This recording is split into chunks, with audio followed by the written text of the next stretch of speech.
C'est bizarre, il n'y a plus de musique. Ah, c'est le début de l'émission. Bienvenue dans votre émission du jour, en direct des Jeux. On se trouve sur la place la Nouvelle Vague et je suis avec Anthony. Anthony, salut.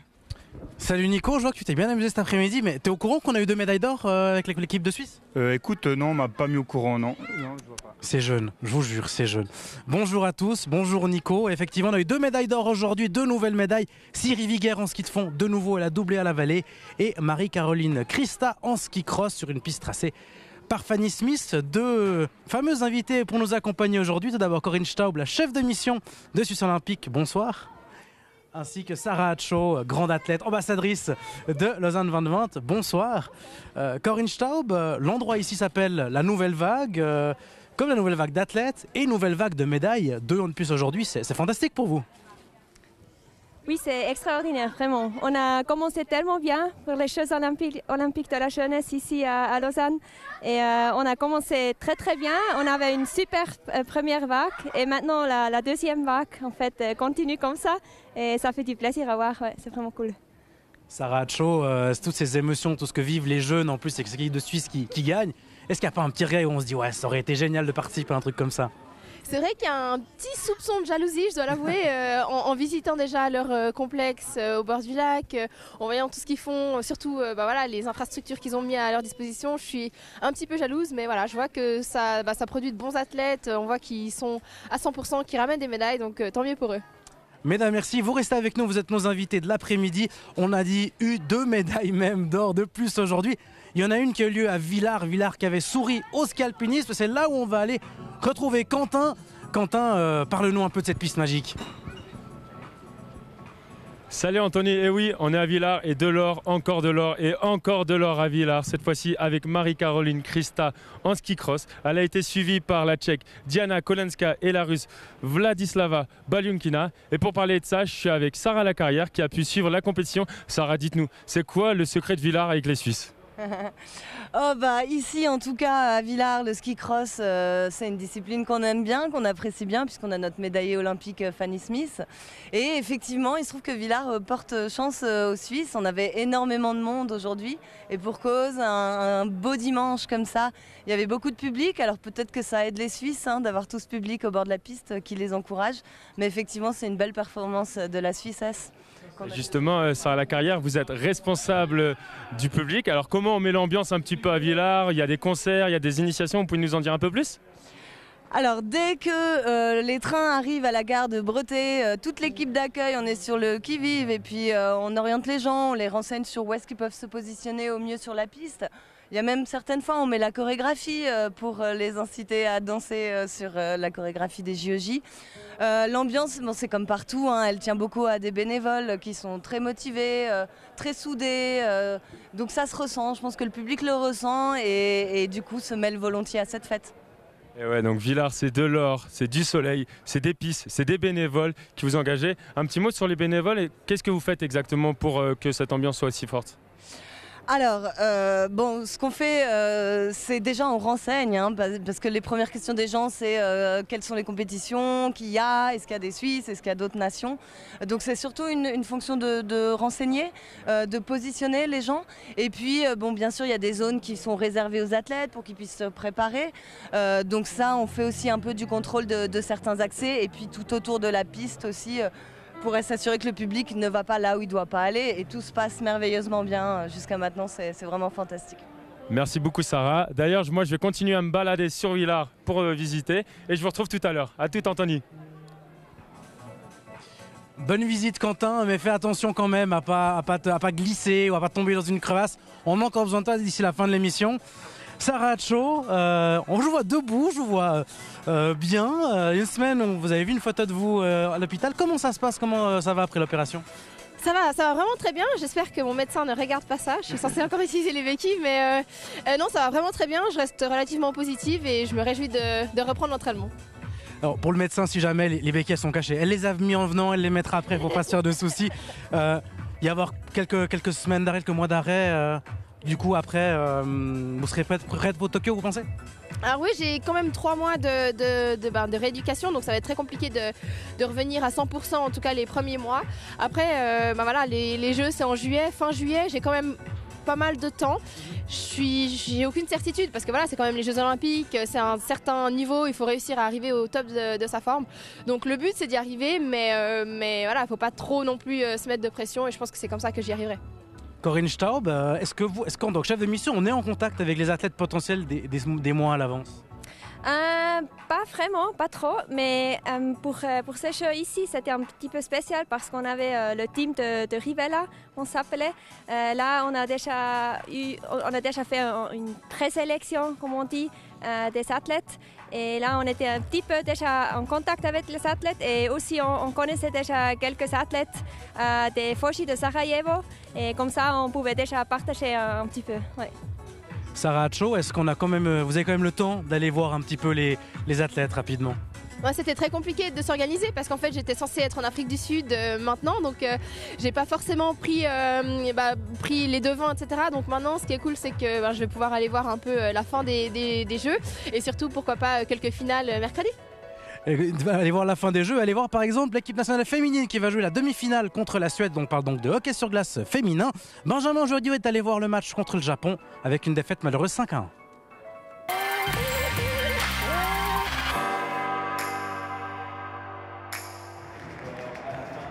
2-0 après le premier tiers, 5-1 après 45 minutes. L'équipe de Suisse est passée totalement à côté de son dernier match de poule face au Japon.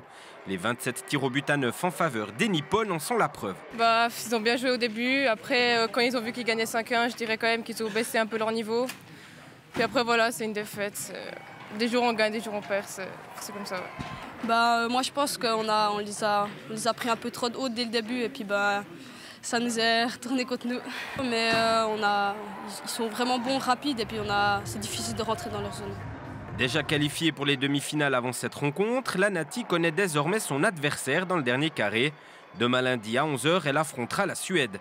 Non, j'ai jamais joué contre, mais on sait que c'est une bonne équipe, rapide aussi, grande, des bons shoots, donc ouais, il va falloir bien se préparer. Comme pour la Tchéquie, il faudra faire un peu un match pareil. Ouais. Elle est quand même assez forte, faudra être bien préparé. Et puis, faudra qu'on essaie de gagner. Suisse-Suède, c'est demain lundi à 11h à la Vaudoise Arena. L'autre demi-finale mettra aux prises le Japon face à l'Allemagne ou à la Slovaquie. Bon, alors je me trouve actuellement au sommet de la piste. J'ai la chance d'être avec Roger, mon moniteur du jour. Roger, bonjour. Parlez-nous rapidement comment vous est venue l'idée pour cette piste de ski ici? Alors, c'est pour faire la promotion des écoles suisses de ski du canton de Vaud, en accord avec les JOJ et le service des sports de la ville de Lausanne, pour qu'un maximum d'enfants puissent essayer le ski sur cette piste qui est très facile. Et puis nous, on représente les 14 écoles du canton de Vaud. Et au niveau de l'immersion, est-ce que c'est proche de la réalité, malgré le fait que ce soit une piste synthétique? Alors c'est proche de la réalité, c'est beaucoup plus facile que la neige parce que la résistance est toujours la même. Contrairement à la neige qui glisse pas, il y a des trous, des dévers et tout. Là quand on a compris la résistance, c'est très facile. Et pour les débutants qui n'ont jamais fait de ski, en 30 minutes ils peuvent descendre et tourner. C'est un vrai régal. Écoutez, alors on va essayer ça. Je vous suis, on va espérer de ne pas chuter, c'est une initiation pour moi, donc je vous suis. Bien volontiers. On est parti? C'est parti.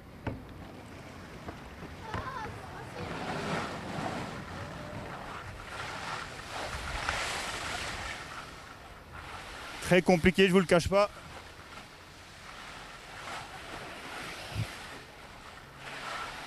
Franchement, ça glisse plutôt bien, ça croche par moments, ça rassure. Franchement là, plus on descend, plus on est à l'aise. En tout cas, Roger me guide bien. J'ai peut-être du retard un peu sur lui. Mais non, mais sinon, très belle descente. Dommage qu'elle soit même pas plus longue, mais c'est avec les moyens du bord.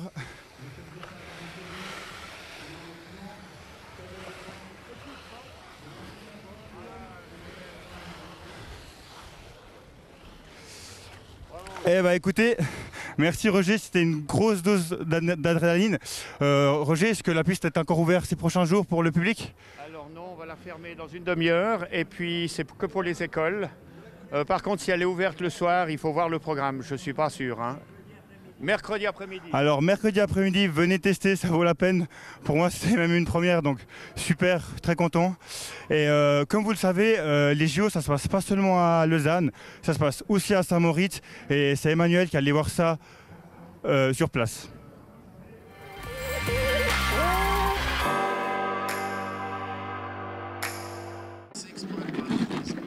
Waouh, c'était impressionnant. Bonjour à toutes, bonjour à tous. Je me trouve ici au bord de cette mythique piste de bob de Saint-Moritz. Alors on l'a vu, les JOJ se déroulent dans le canton de Vaud, dans le canton du Valais, en France voisine. Mais il ne faut pas oublier les Grisons qui accueillent plusieurs compétitions et on va les découvrir en images. C'est parti.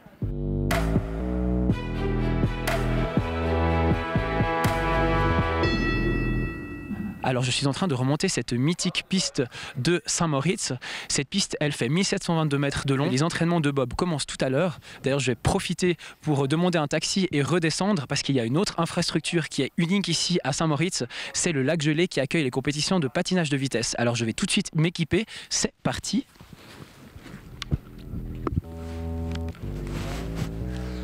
Voilà, j'ai mis mon casque, mais comme je suis très superstitieux, je vais encore embrasser mon œuf porte-bonheur. Et voilà, maintenant en piste. Waouh, quelle dose de sensation cette descente de la piste de bob de Saint-Moritz. Ça décoiffe littéralement comme vous pouvez le voir. En tout cas, je suis content parce que je suis encore en vie apparemment. Et puis je vais juste vérifier, oui, mon œuf est encore intact. Donc je vais pouvoir le garder pour l'omelette du petit déjeuner demain. On est ici au lac de Saint-Moritz où se déroulent les compétitions de patinage de vitesse. Et moi je me demande en fait ce que ça implique de préparer cette infrastructure. On va essayer d'en savoir plus avec le préparateur de la piste. Allez, suivez-moi, c'est parti.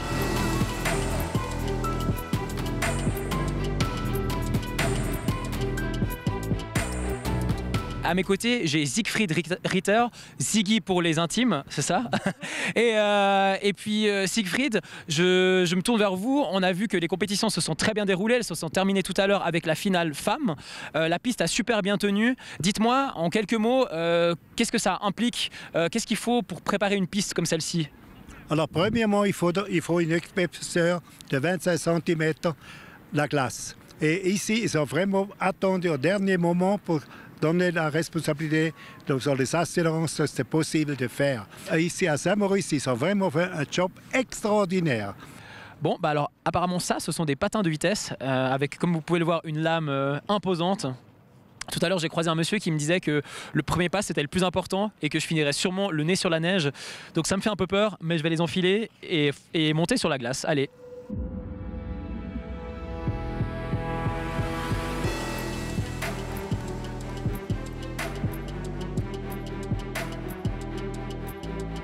Jusqu'à maintenant, c'était plutôt du patinage tranquille. J'ai pris un peu mes marques, mais au final, ça s'appelle patinage de vitesse et pas patinage de lenteur. Donc on va essayer d'accélérer. Je vais faire un sprint jusqu'à la ligne d'arrivée. Allez, c'est parti!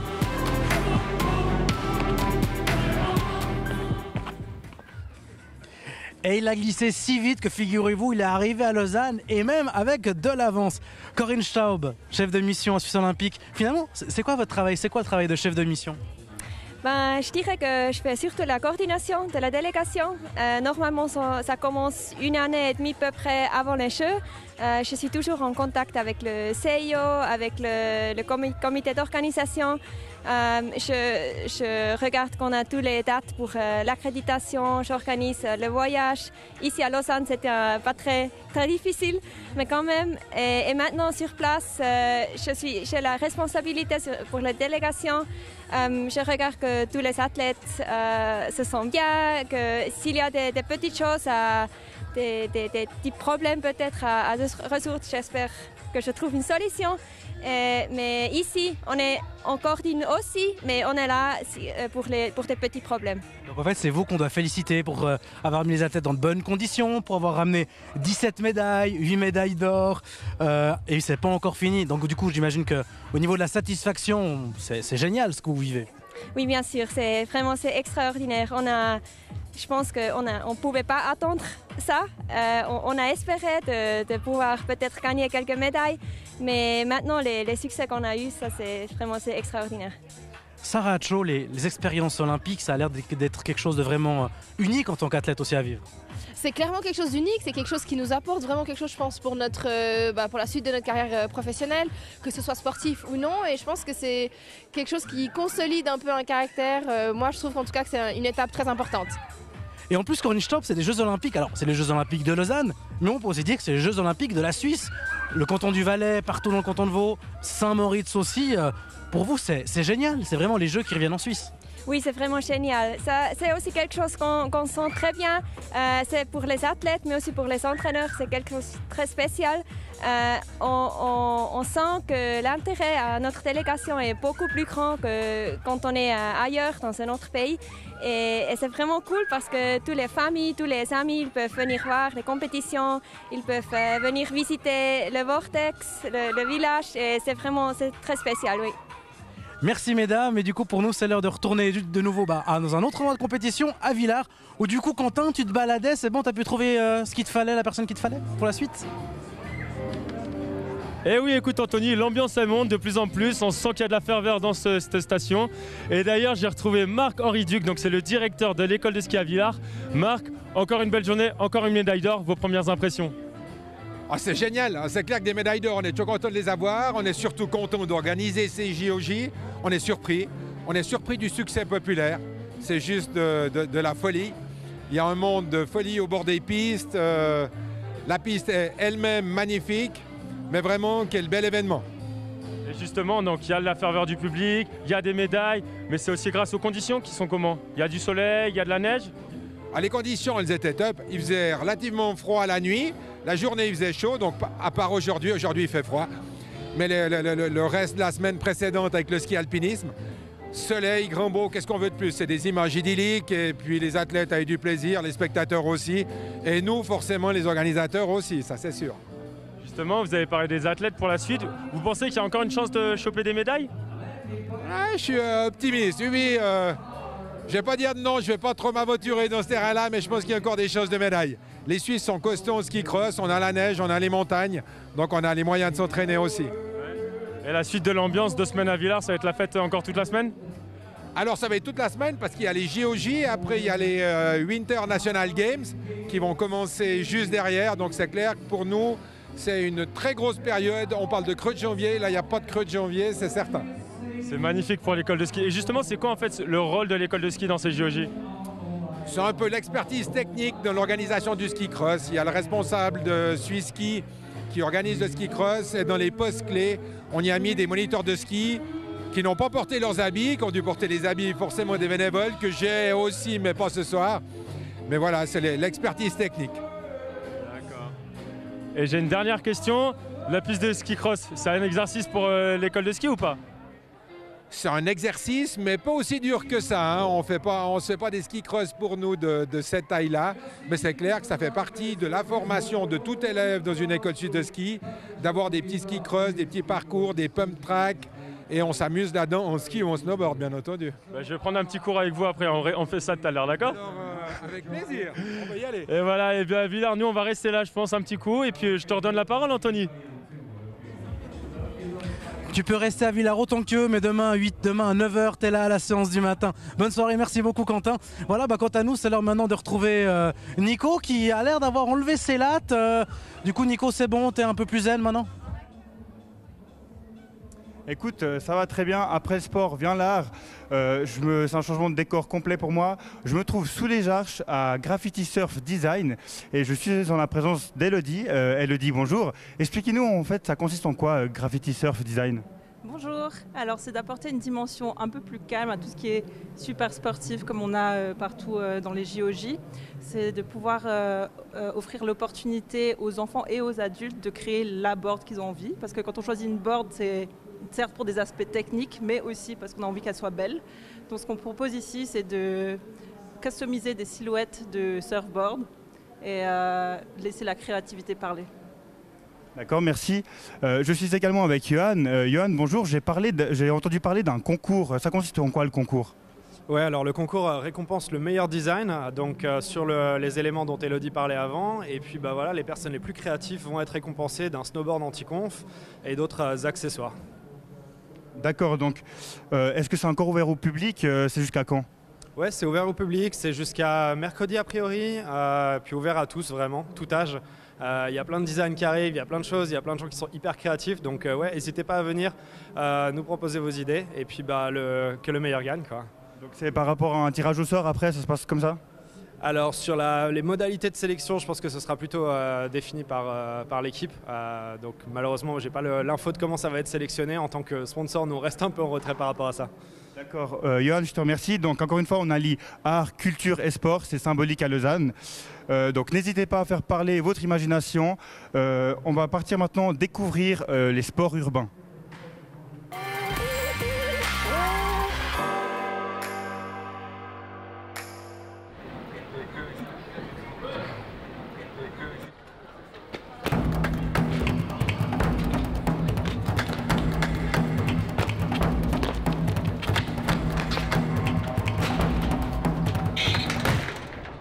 Le parcours, c'est une manière de se déplacer d'un point A à un point B en franchissant tous les obstacles que tu trouveras sur ton chemin.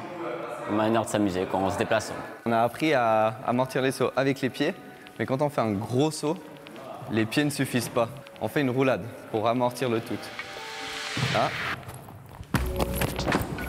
Aujourd'hui, je suis présent pour une activité des Lausanne 2020, le parcours. Je fais un atelier parcours. Je vais montrer avec Dylan qui est derrière les bases du parcours aux gens qui se baladent dans la rue, qui viennent découvrir un peu les ateliers JOJ. Le parcours a une très grande place dans Lausanne en jeu, notamment dans la création Body City. Et puis on est venu du coup les ateliers publics.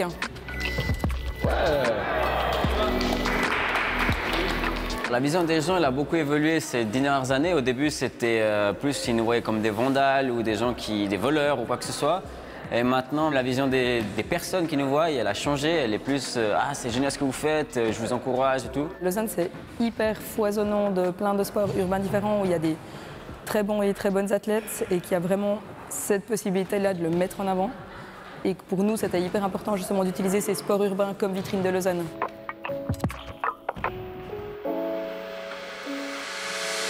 Pour ceux qui sont intéressés à venir essayer le parcours, on a encore un atelier mercredi prochain de 13h30 à 16h30. Donc si vous voulez venir essayer, je vous invite à venir vers moi. Promis, je ne mords pas.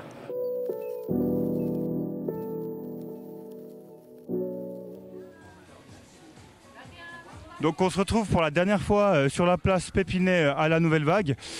Sarah, j'ai une question pour vous. Il y a quel type de souvenirs qu'on retient pendant des Jeux Olympiques pareils ? Je pense que c'est plutôt les contacts humains, les rencontres qu'on fait, tout ce qui est activité, etc. Moi, c'est vraiment quelque chose qui est resté gravé. Toutes les rencontres que j'ai pu faire au jeu à Rio, pour moi, c'était vraiment très important. C'est des contacts que j'espère garder à vie. Et puis, évidemment, le moment où on touche la piste et le moment où on pratique notre discipline, c'est quelque chose qui, pour moi, reste magique. La magie des Jeux Olympiques, on en a beaucoup parlé depuis le début de cette quinzaine-là. Corinne Staub, pour vous, pour Suisse Olympique, qu'est-ce qui va rester de Lausanne 2020 ? C'est quoi l'héritage ? Je pense ou j'espère qu'on pouvait motiver les Suisses, les enfants, les jeunes de faire du sport, qu'on pouvait les sensibiliser pour les valeurs olympiques, bien sûr. Et oui, j'espère on pouvait lancer des différents projets de Suisse Olympique, des projets d'infrastructure, des projets de sport. Et puis j'espère que, surtout pour les athlètes, que ça va rester un souvenir incroyable pour eux et inoubliable parce que c'est vraiment quelque chose de très spécial. Des beaux souvenirs en plus avec tous les bons résultats et puis la formation que ça donne aux athlètes, ça va vraiment garder des belles choses. Merci Corinne Staub d'être venue, merci aussi à vous Sarah Hatcho, merci d'avoir supporté le froid parce que je peux vous dire qu'ici on se gèle pas mal. Bravo Nico aussi, tu te sentis plus zen que la première, ça a roulé tout ce que tu as fait. Écoute, il y avait beaucoup d'adrénaline en jeu, j'en perds mes mots, donc, mais c'est tout ce que j'aime, c'est tout ce qu'on aime ici, donc encore une fois que du plaisir, donc merci à toi Anthony. Mais de rien, et du coup va seulement te reposer, merci également à vous de nous avoir suivis une journée de plus. Du coup, on se quitte avec les meilleures images de ces Jeux Olympiques. Rendez-vous demain à 17h et vive l'Olympisme.